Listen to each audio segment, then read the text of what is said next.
celebrity golf tournament and said, quote, "I'm going to enjoy the hell out of this week. And then I'm going to get back to working out and figuring things out in a couple weeks." Now, Adam Schefter's latest report was more clear-cut, saying, quote, "This isn't a money issue. It's much deeper than that. He doesn't want to be there," close quote, there being in Green Bay with the Packers.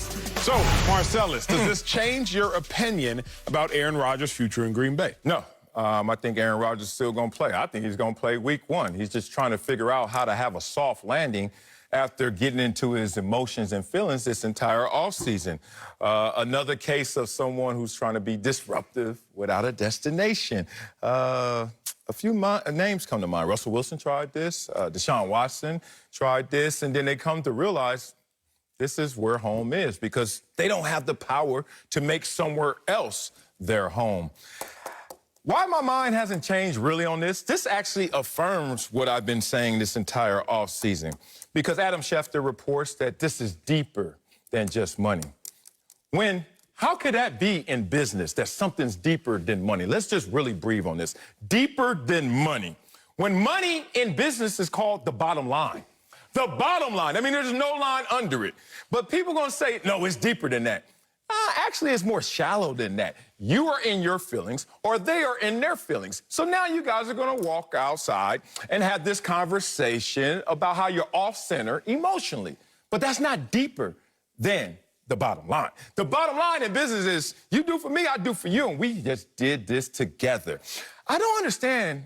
Let me stick to football players, because that's the only lane we're talking about. Go where you need to go, though, Sal. I'm with you, my dog. Go where you need to go. Man, look, they drafted us.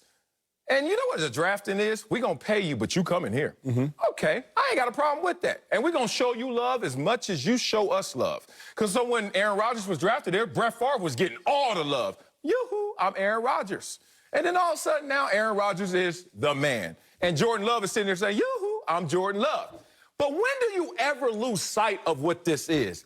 They are paying for your services, and they never are paying for your love. And then you can never buy your love. But I hear so many players just like, man, they ain't treat me right. They don't care about me. Who give a damn if the eggs are cold? Bruh, are you taking care of me for my services or not? I can buy my own damn hot eggs.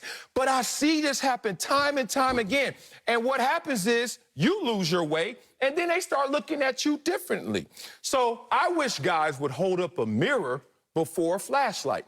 What a mirror would tell you is respect yourself and respect your craft and respect that this is a transaction. What a flashlight will make you do is look for stuff that may be not there. And I think in this situation, this got way ahead of Aaron Rodgers.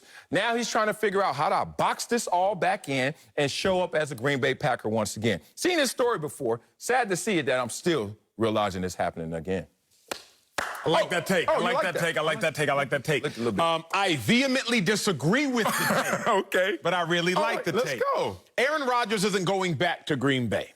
So, football is transactional. I agree with that. But I also believe football is highly relational as well. Just like most relationships, a marital relationship, whatever the case may be. Yeah. It is clearly relational. Yeah. But it is also transactional. Thus, I do think something can be deeper than money. However, if something is deeper than money occupationally, then now what's your motivating factor? The motivating factor for anyone in business, typically to remain in said business, is money.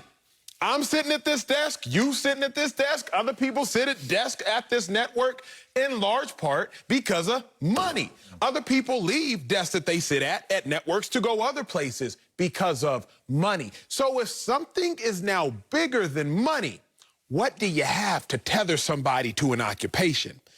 If Aaron Rodgers' issue and rift with the Green Bay Packers is greater than money, then what do the Packers have to tether him to Green Bay? I don't think they have anything. Because as I now navigate the entire landscape of why is Aaron Rodgers not in Green Bay, money's not going to bring him there. Well, winning isn't going to bring him there because if I am Aaron Rodgers, I'm looking at the landscape. What quarterbacks in this generation are in the conversation with me talent-wise? Tom Brady. He's been to multiple Super Bowls since I went to one. Russell Wilson. He's been to multiple Super Bowls since I went to one. Peyton Manning.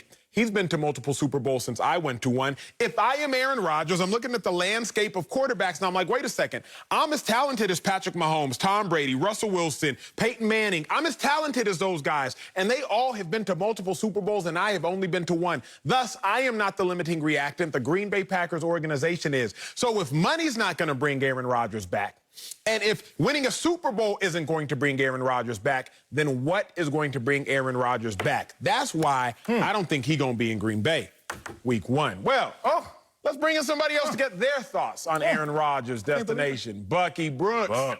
Bucky, does a report that Aaron Rodgers say it's deeper than money change your opinion about his future in Green Bay? No, it doesn't change my opinion at all. Right now, we're just talking. Until we get down to it, until training camp starts, Aaron Rodgers is just posturing. Hearing all these third-party conversations, people talk for him, we don't know. If Aaron Rodgers really doesn't want to be in Green Bay, well, then man up and say it with your chest in. I don't want to be there. Right now, this is posturing. We can talk about it not being about the money. We can talk about it not being about it being some communication issues with the general manager and the president and those things. But until Aaron Rodgers elects not to show up, we just believe that he is just trying to paint a picture and put the Packers in a corner to eventually get what he wants. But here's what we know from the offseason. They didn't fire the general manager. They didn't fire the president. They haven't traded the backup quarterback. That maybe this might be the issue for him in terms of not being in place and not getting what he wants. So what has changed? So ultimately, Aaron Rodgers has to make the decision. Am I going to tuck my tail in between my legs and show up at camp and walk in knowing that I got nothing out of this big soap opera? Or am I really going to sit and play and not play? I don't believe that he is going to walk away from the game. He still has too much talent, too much game left to walk away. Man, say it again. I just don't understand. This is a business transaction. I knew a football team didn't love me, and I knew I didn't love a football team, but I love playing for them, and they love paying me for my services. Just that simple. What could be deeper in business than the bottom line? Oh, respect. Respect, homeboy. All right, people always talk about respect and don't respect themselves. I hate that, boy. Somebody come up to me, man, he disrespected me. I was like, bro, do you want me to tell you how many times you disrespect yourself? And Aaron Rodgers right now with all the power, look, Aaron Rodgers is Aaron Rodgers. You ain't even got to know Aaron Rodgers. You say that name, everybody knows who that is. In my existence, me just walking around this planet Earth as being a former football player, it happened to me this morning dropping off my kids. People know who I am from football, and I'm way down here. Well, let me tell you, when I had a problem in the organization, when I was up, I could go to them and get what I wanted, and vice versa. They could come to me. I don't understand where the lines of communication got broken. What do you always say, Acho, about not loving something that can't love you back? Is that correct? Well, last time I checked, the organization can't fully love you back. They can show you love, but damn it, do you have a life? Do you have a family? Do you have friends? That's where the love is. This whole transaction of a 10, 20-year career of playing a sport, and you trying to find some love and adoration in there, you lost, brother. Let me tell you about this. This is how simple it's supposed to be. You're not a football player. You play football. That means you go out there and go get yours, and you get what they give you, and then you take yourself home. It's simple as that. Now, where is home for Aaron Rodgers? The Green Bay Packers. You know why? Because the Packers are tied with the Chiefs in the last 2 seasons, since Matt LaFleur's been there, with the best regular season record. So the grass is not greener. The Packers led the league in points per game last season, so the grass is not greener. The Packers were one of 4 teams last season to have a top 10 offense and top 10 defense, so the grass is not greener. And the Packers are only one of 2 teams in the league to have a top 5 wide receiver and a top 5 running back, so the grass is not greener. Get out your feelings, clear your eyes up, get the fog from in front of them, and realize what you got. You got something great in Green Bay. You make good points. Bucky, you make great points, but here's the thing, because I'm always saying the grass is not greener on the other side. The grass is greener where you water it, unless you are a gardener, in which case the grass is greener wherever you are.